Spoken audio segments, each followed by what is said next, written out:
चलिए next topic लिखिए। ये हमारा इन पांचों थ्योरम का कॉम्बिनेशन था, जिसमें हम लोग ने ये देखा कि अगर कोई सीक्वेंस ए एन है ए पे कन्वर्ज कर रहा है, कोई सीक्वेंस बी एन है बी पे कन्वर्ज कर रहा है, तो A N plus B N A plus B पे कन्वर्ज करेगा, A N minus B N A minus B पे कन्वर्ज करेगा, K A N K A पे कन्वर्ज करेगा, A N dot B N A dot B पे converge करेगा, और वही इसका division that is A N by B N converts करेगा ए बाई बी पे। नेक्स्ट अब हेडलाइन डालिए, monotonic sequence. Monotonic sequence, monotonic sequence, headline है monotonic sequence.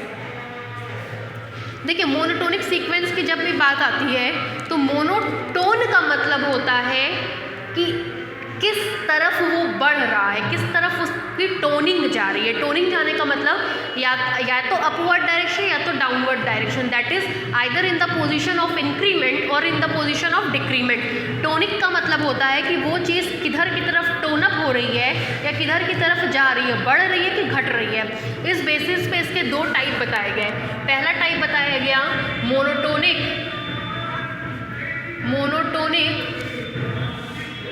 Increasing sequence, monotonic increasing sequence, और दूसरा बताया गया monotonic decreasing sequence, monotonic decreasing sequence. क्या कहा गया आपको? टोनिक का मतलब होता है कि किस तरफ हमारा सीक्वेंस टोन कर रहा है या किस तरफ मूव कर रहा है, या आइदर इन इंक्रीमेंट पोजीशन और इन डिक्रीमेंट पोजीशन।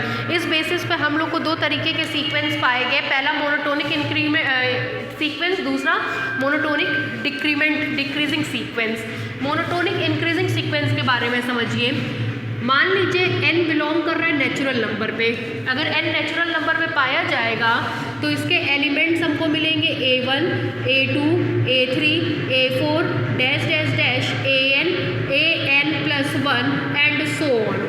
अब कहा गया, ये भी बात आप बहुत अच्छे से जानते हैं कि अगर n और n प्लस 1 में आपसे पूछा जाए कि कौन अधिक है और कौन कम है, तो आप बोलेंगे n प्लस 1 ग्रेटर है और n लेस है। मोनोटोनिक इंक्रीजिंग सीक्वेंस उसको कहते हैं कि जब n प्लस 1 n से बड़ा हो और इसके करस्पॉन्डिंग सीक्वेंस an और an प्लस 1 भी सेम इसी रिलेशन को फॉलो करे। दैट मीन्स अगर हमने दो नेचुरल नंबर ले लिया n plus 1, obviously n plus 1 is greater than n, then the sequence an is said to be monotonic increasing sequence if the term corresponding to n, that is an, and the term corresponding to n plus 1, that is an plus 1, satisfy the same relation as such. That means an और an plus 1 में अगर हम relation निकालें, चूँकि n plus 1 n से बड़ा होता है तो an प्लस 1 भी an से क्या हो, बड़ा हो। ऐसे केस में इस सीक्वेंस को हम लोग बोलते हैं मोनोटोनिक इंक्रीजिंग सीक्वेंस। वही बात करें मोनोटोनिक डिक्रीजिंग सीक्वेंस की, तो हम जानते हैं n और n प्लस 1 में n प्लस 1 ग्रेटर होता है, इसके करस्पॉन्डिंग टर्म है an, इसके करस्पॉन्डिंग टर्म है an प्लस 1। लेकिन अगर sequence an monotonic decreasing sequence बनाएगा तब जब ये ठीक इसके ऑपोजिट रिलेशन को सेटिस्फाई करें। मतलब an और an प्लस 1 में n प्लस 1 n से ग्रेटर था, लेकिन यहाँ पे an ग्रेटर हो जाएगा an प्लस 1 से। डिक्रीजिंग सीक्वेंस का मतलब सीक्वेंस डिक्रीज करेगा जैसे जैसे n का मान बढ़ेगा। मोनोटोनिक इंक्रीजिंग सीक्वेंस में सीक्वेंस बढ़ेगा जैसे जैसे n का मान बढ़ेगा। n प्लस 1 का मान n से अधिक है तो an प्लस 1 का मान भी an से अधिक होगा, that is monotonic increasing sequence. लेकिन यहाँ पे n प्लस 1 का मान n से अधिक है तो an का मान an प्लस 1 से अधिक होगा, that is monotonic decreasing sequence. जैसे जैसे n बढ़ रहा था AN घट रहा था, इसको हम लोग कहते हैं मोनोटोनिक डिक्रीजिंग सीक्वेंस। सीक्वेंस बढ़ेगा तो मोनोटोनिक इंक्रीजिंग, सीक्वेंस घटेगा तो मोनोटोनिक डिक्रीजिंग। लिखिए इस चीज़ को, लिखिए monotonic sequence has following two types, monotonic sequence has following two types. पहली हेडलाइन डालिए मोनोटोनिक इंक्रीजिंग सीक्वेंस, पहली हेडलाइन मोनोटोनिक इंक्रीजिंग सीक्वेंस, पहली हेडलाइन मोनोटोनिक इंक्रीजिंग सीक्वेंस। लिखिए आ सीक्वेंस AN, पता है सीक्वेंस V ब्रैकेट में लिखा आता है, आ sequence AN is said to be monotonic increasing sequence. A sequence AN is said to be monotonic increasing sequence. A sequence AN is said to be monotonic increasing sequence if AN is less than AN plus 1, if AN is less than AN plus 1 for every small n belongs to capital N, for every small n belongs to capital N, for every small n belongs to capital N.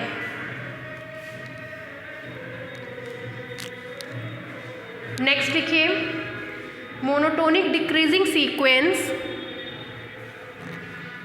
Monotonic decreasing sequence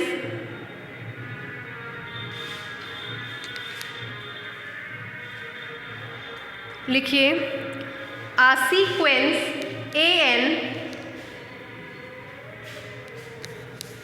uh sequence AN is said to be monotonic decreasing sequence.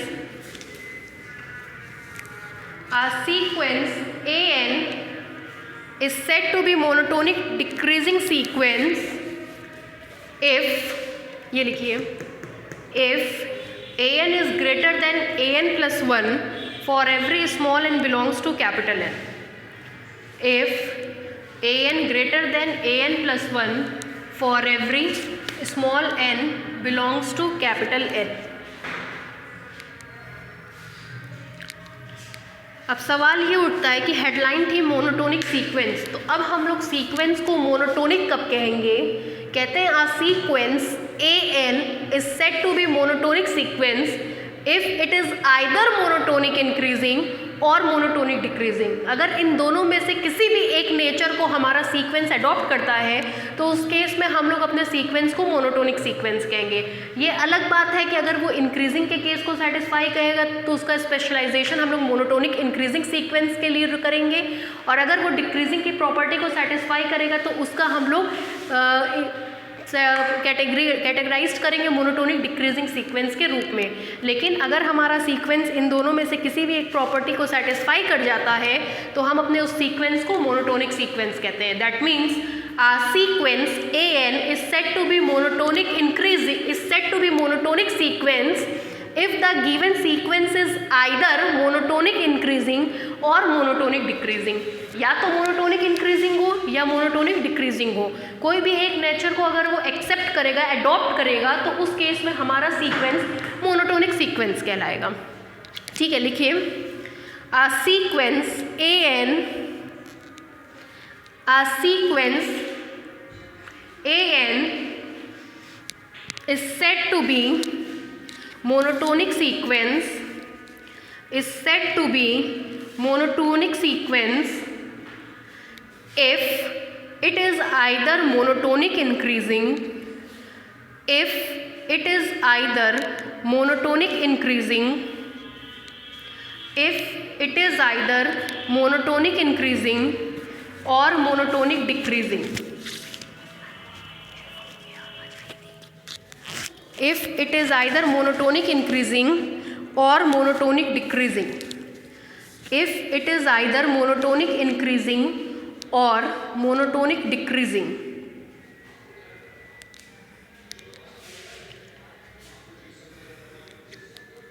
लिखिए remark. Remark देखिए, जब हम monotonic increasing sequence की बात करेंगे तो हम कहते हैं कि इसके आगे फर्दर जितने एलिमेंट्स मिलेंगे an+2, an+3, an+4 and so on, जितने भी एलिमेंट्स मिलेंगे वो सारे के सारे एलिमेंट्स an से बड़े या बराबर होंगे। ये सारे के सारे एलिमेंट्स an से बड़े या बराबर हैं, इसका मतलब an इन सारे के सारे कलेक्शन के लिए as a lower bound behave करेगा।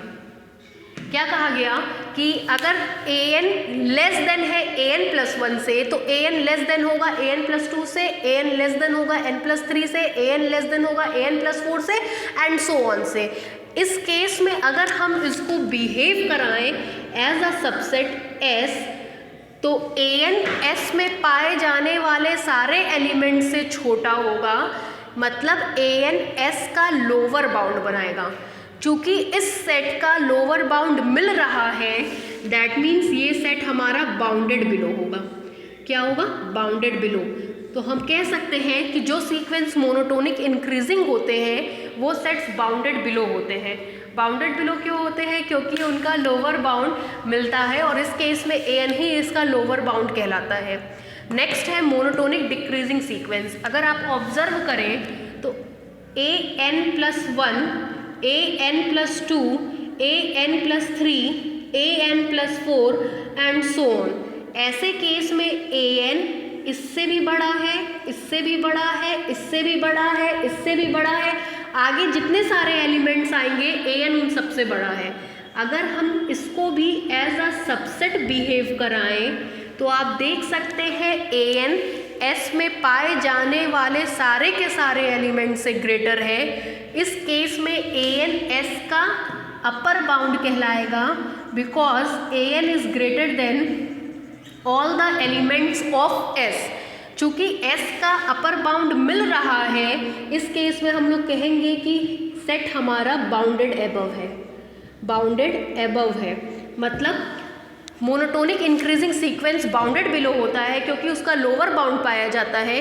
वही monotonic decrease sequence bounded above होता है क्योंकि उसका अपर बाउंड पाया जाता है। ठीक है, लिखिए इस बात को। रिमार्क। रिमार्क पहला point, the monotonic increasing sequence, the monotonic increasing sequence is always bounded below, is always bounded below, the monotonic increasing sequence is always bounded below। दूसरा, the monotonic decreasing sequence is always bounded above। दूसरा, second point है the monotonic decreasing sequence is always bounded above। The monotonic decreasing sequence is always bounded above। The monotonic decreasing sequence is always bounded above। Next लिखिए theorem, लगा लीजिए, very most important. अगर last के 2 years में नहीं आया है तो इस बार इसकी प्रोबेबिलिटी रहेगी आने की। Theorem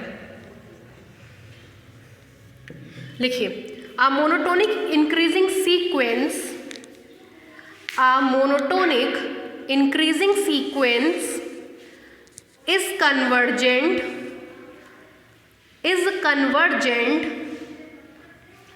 if and only if it is bounded above, if and only if it is bounded above। A monotonic increasing sequence is convergent if and only if it is bounded above। क्या करेंगे? मान लेंगे an हमारा कोई sequence है जो कि monotonic increasing sequence है। मान लेंगे ये हमारा कोई मोनोटोनिक इंक्रीजिंग सीक्वेंस है जो कि कन्वर्जेंट है, कन्वर्जेंट है। तो अब हमको केवल इतना शो करना होगा कि an बाउंडेड एबव होगा। अभी हमने आपको an बाउंडेड एबव होगा, ये बात हमको शो करनी होगी। अभी हमने आप लोगों को लिखवाया था कि monotonic increasing sequence bounded below होता है। अब हम आपको लिखवा रहे हैं, प्रूफ करवा रहे हैं कि मोनोटोनिक इंक्रीजिंग सीक्वेंस में वो जो कन्वर्जेंट होते हैं केवल और केवल वो लोग बाउंडेड अबव होते हैं।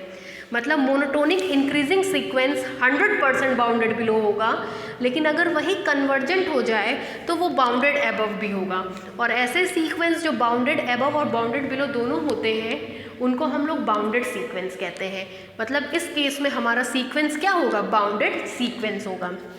2-4 लाइन इसमें लिख लीजिए, प्रूफ में लिखिए, प्रूफ डालिए, प्रूफ लिखिए।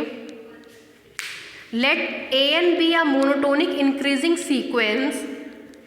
Let an be a monotonic increasing sequence. Let an be a monotonic increasing sequence which is convergent. Which is convergent. Let an be a monotonic increasing sequence which is convergent. Which is convergent.